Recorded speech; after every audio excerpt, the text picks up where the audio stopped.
I'm Kevin Mackain. I teach philosophy at the University of Alabama at Birmingham, and today I'll be discussing the epistemic regress problem. The epistemic regress problem is a very old problem in epistemology. We find reference to this issue as early as the writings of Aristotle.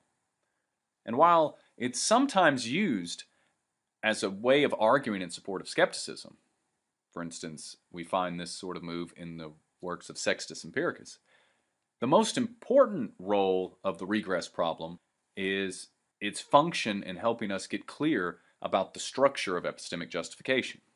So when we explore the regress problem and various responses to this problem, it helps us to get clearer about how our reasons must be related to one another and to the things we believe in order for those beliefs to be justified. Diving into the regress problem, one of the easiest ways to get a handle on it is to consider the sort of questioning that a small child might put forth when discussing things with their parents. For instance, a parent might say, "It's time to leave the playground," to which a child may respond, "Why?" The parent may respond, "Well, we need to get home." "Why?" "So we can get ready for dinner." "Why?" This sort of questioning can go on for a very long time. Often it'll end with the parent saying, "Because I said so," or eventually just distracting the child and getting him or her to think about something else. But what's interesting is that very sort of why questioning, the continuing of asking for reasons, right? Reasons not just in support of the initial claim, but reasons for those reasons. That's what lies at the heart of the regress problem. So take any belief that you have that presumably is a justified belief, so a belief that you have good reason for. Here's a sample one. So assume that you have good reason to believe the president is at the White House. Well, plausibly, someone could ask you, why do you think that? A plausible response might be, well, I saw on the news that the president would be at the White House today. Well, why do you trust what you saw on the news? Well, the news tends to be accurate about this sort of thing. Why do you think that? And you can see we're on to the very same sort of questioning that goes on with the small child and the parent, except for this is questioning your reasons for your belief. This sort of regressive questioning, where you give a reason and your interlocutor asks, why do you have that reason? Or what's your reason for your reasons? Is the regress problem. And this is something that we can apply to any belief that you have. This is part of what allowed people like Sextus Empiricus to try to argue that the regress problem leads to a general skepticism. Because if there's a problem for one of your beliefs in this way, it's plausible that this same regress problem can pose a problem for all of your beliefs. Now, when we're exploring this regress of reasons, where you've given a reason for your belief, and then you're asked for a reason for that reason, and a reason for that reason, and so on, it seems like we have three options. One, this chain of reasons comes to an end, so there's an end point. Two, the chain of reasons continues infinitely. So for any reason you give, there's another reason for that reason. Or three, this chain of reasons circles back on itself. So for instance, you have a reason for your belief that P, which is your belief that Q. Your reason for your belief that Q is your belief that R. And your reason for your belief that R is your belief that P. In this case, your reasons go into a circle. The skeptic claims none of these options can generate genuine justification. So, since this applies to all of your beliefs, you have no justified beliefs.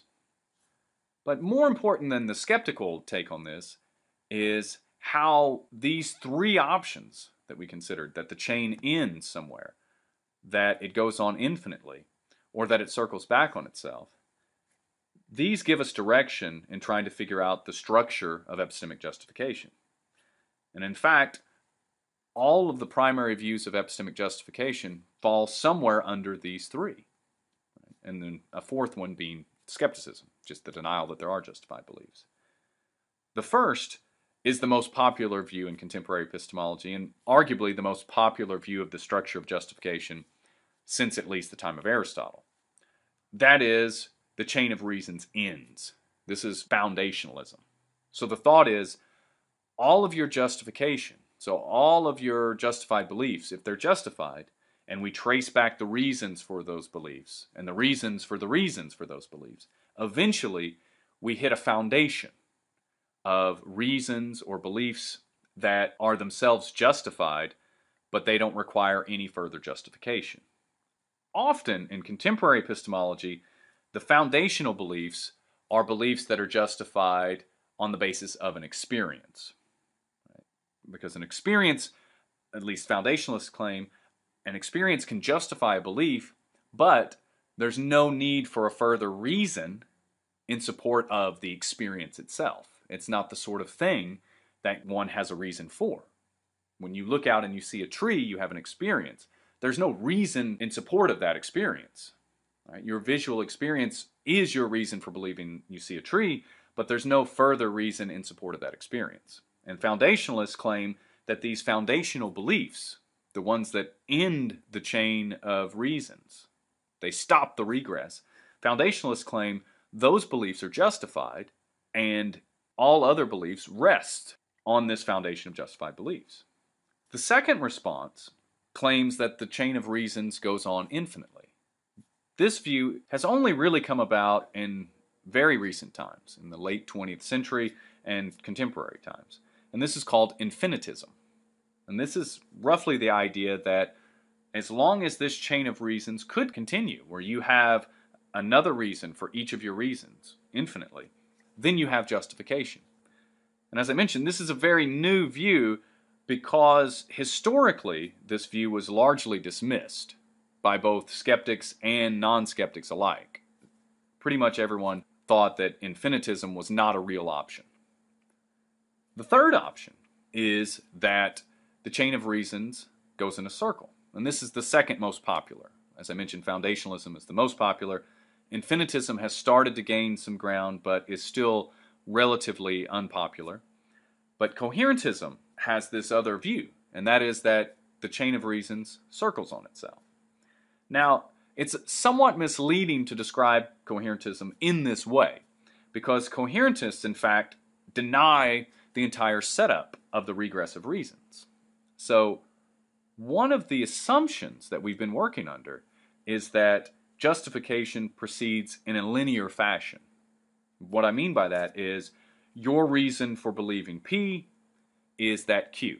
Your reason for believing Q is R. Your reason for believing R is S, and so on.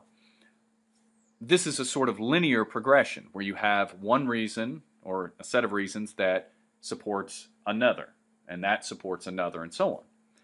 Coherentists think of justification differently. So less of a chain of reasons that either stops or circles or continues infinitely. Coherentists think of justification more along the lines of a web of beliefs, where you have various beliefs that are connected to one another in different ways. And according to the coherentist, justification arises when this collection of beliefs is related to one another in the appropriate ways. So they claim there isn't this sort of regress of reasons because your reasons form this system, or as I mentioned, a web analogy, and justification arises when the components of this system or web are connected in the right ways. Those are the main options in responding to the regress problem. So again, the regress problem is this idea that for any justified belief, or any belief at all, we can ask what your reasons are. And then for each reason given, we can continue to ask what your reason is for that reason. The skeptic claims this shows a problem with justification, so that none of our beliefs are justified. But most epistemologists claim that it doesn't lead us to skepticism. Rather, the regress problem teaches us something about the structure of justification. Foundationalists claim that it teaches us that justified beliefs eventually have to go back and rest on a foundation of basic beliefs that are justified themselves by something like experience that doesn't require a further reason. Infinitists tell us that the structure of justification is such that for any belief and any reason we give for that belief, we are able to give another reason. And that can continue infinitely. And that's what it means to have justification. The coherentist tells us that the structure of justification isn't linear in this fashion, as the regress problem seems to set it up. But instead, justification occurs when beliefs are connected in the right sort of way. So when you get a complex web of beliefs, or another way to understand it is a system of beliefs. And when this system of beliefs bears the right sort of relationships within itself, then you get justification.